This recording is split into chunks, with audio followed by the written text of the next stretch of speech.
what's up guys? Welcome to my channel where we talk about quick and easy, delicious, keto-friendly food. Today we're going to look at the mother of all holiday dinners, and that is the prime rib. This recipe couldn't be simpler. All you need is a rib roast from your local butcher shop or grocery store. Now, depending on how many people you are feeding, the size of the rib roast could vary. What I'm using here is 2 bones, which feeds about 4 people. You can use whatever seasoning you like. I keep it simple with a Lawry's seasoning salt, pepper, and garlic powder. Now, this recipe does take some planning, although it's super simple. I do start prepping my prime rib about 2 days before I want to eat it. So I'll season liberally on all sides with a salt, a pepper, and a garlic powder. Now you can't really over season, so be as liberal as you'd like. Also, a word about the butcher twine. I buy my meat from the butcher that's already wrapped up and tied, with the bone slightly separated. You can prepare that yourself or ask your butcher to do it. It just makes for easy roasting with everything together and tied up neatly. Lastly, I just season it in the same dish that I'm going to bake in, so all that extra seasoning that spills to the side does not go to waste. You'll see what I mean a little later, but basically once the juices come out of the meat, it will blend with the extra seasoning in the bottom that makes an awesome au jus or a gravy. Now this will go in the refrigerator uncovered for 2 days. 2 days later. So it's been about 2 days and we take it out of the fridge. During this time, 2 things happen. 1, the meat gets very well seasoned and all that salt and seasoning is able to be absorbed into the meat.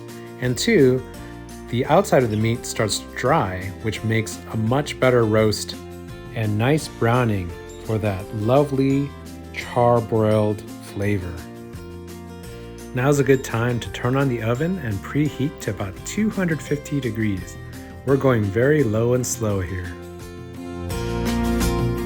Here I'm just adding a couple sprigs of fresh thyme and fresh rosemary for that lovely herbal aroma. Now I just set in a meat thermometer so I can set it and forget it. Here I'm measuring the distance that needs to go into about the center of the roast, and I stick it in. The starting temperature of this roast, which just came out of the refrigerator, is about 39 degrees, 35 degrees on the right.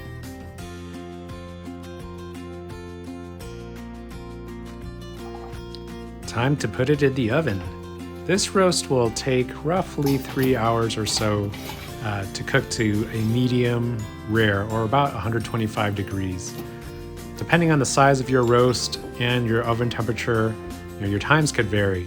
So the thermometer takes all the guesswork out of it. 3 hours later. All right, it's been about 3 hours. And we've hit that magical number of 125 degrees Fahrenheit. Time to take it out of the oven. It smells amazing in the kitchen. The herbal aroma of that rosemary and thyme really percolates throughout the room.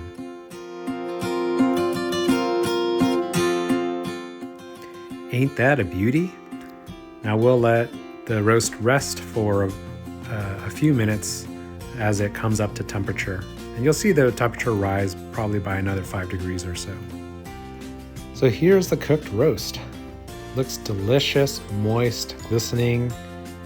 It's good to eat now, but we still have another finishing touch. So I've gone and fired up the barbecue, preheating at high heat while we prepare the rest of the roast. So here I'm just cutting off the butcher twine and getting this ready for the high heat sear. Now, if your bones are still attached to the roast, now would be a good time to use a sharp knife and separate them from each other. All right, we have the grill nice and hot. Time to sizzle.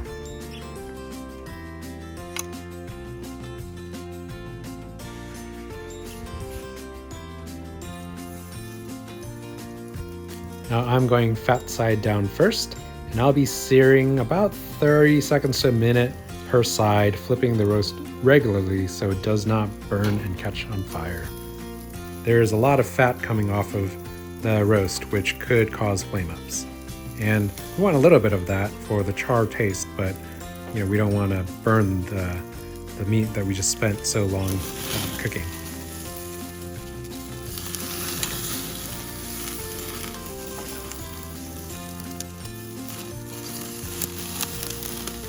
Now that's some nice browning, some good old Maillard reaction going on. And don't forget the end. We'll hold it up here for a few seconds to develop some of that amazing flavor.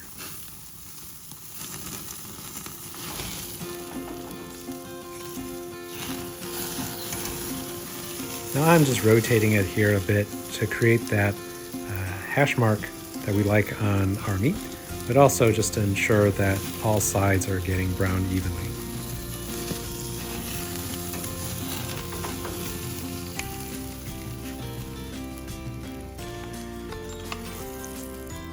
Now I'm going to take off the bone here, and that way we can also sear the part that's touching the bone. And I like to sear the bone separately as well.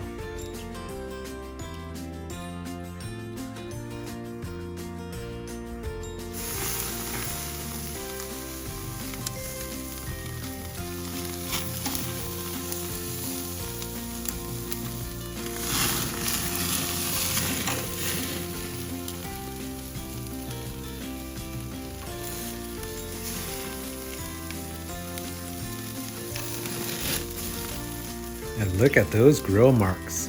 I think we are done. And let's not forget about the bones. These are great to gnaw on, or actually I like to use it to make some beef broth later on. Look at that. Is that not the most beautiful piece of meat you ever seen? And the grill marks, the hash marks, all sides are evenly seared. I can't wait to slice into this roast.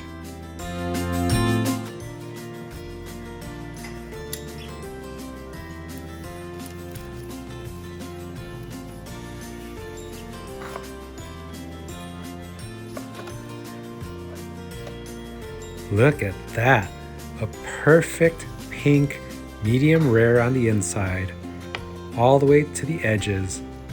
Super juicy. You can see some of the moisture that comes out, yet there's not that much on the cutting board, meaning all those juices have reabsorbed back into the roast, making a super tender and moist cut of beef.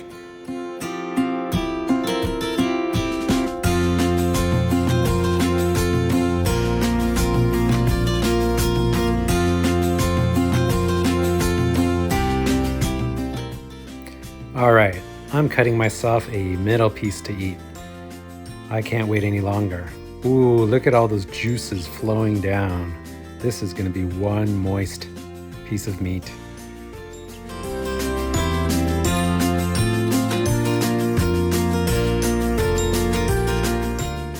And there you have it, a perfectly cooked, juicy prime rib dinner, ready for the holidays. Now, if you're looking for a full holiday dinner, I'll put links to keto-friendly sides, such as the cauliflower mashed potatoes you see here in the links below.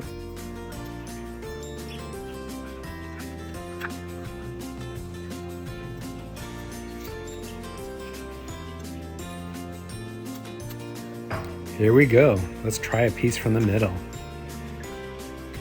It's tender, it's moist, a perfect medium rare. That's how I'd like it. I need a moment. It is so juicy and moist, perfectly seasoned, so good. Now that was a piece from the middle leaner part. Let's try a piece from the rib cap. This is my favorite part of the prime rib, It's an even balance of lean and fatty portions of the meat. Here we go.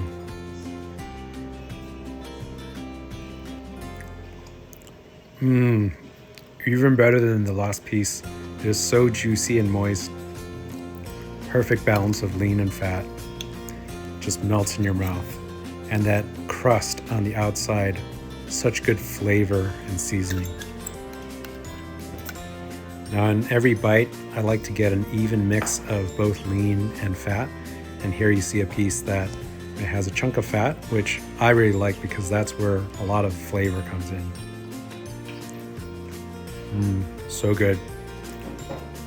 Okay, I'm gonna speed up the video here. And while I do that, for some, a prime rib might seem intimidating at first, but really it's not that hard. All in all, if you think of the actual time I spent making this, it's only 10 minutes. The rest of the time was just waiting. Look, a heart. You could use this for Valentine's Day. While we normally make this for the Christmas holidays, it can really be used for any occasion. Now, I usually post calories and macronutrient information, but hey, it's the holidays. Who's keeping track? But given that all we have here is steak, and depending on how fatty or lean cut of meat you have, it varies. Really, it's fat and protein, and that's it. No carbs. And there you have it.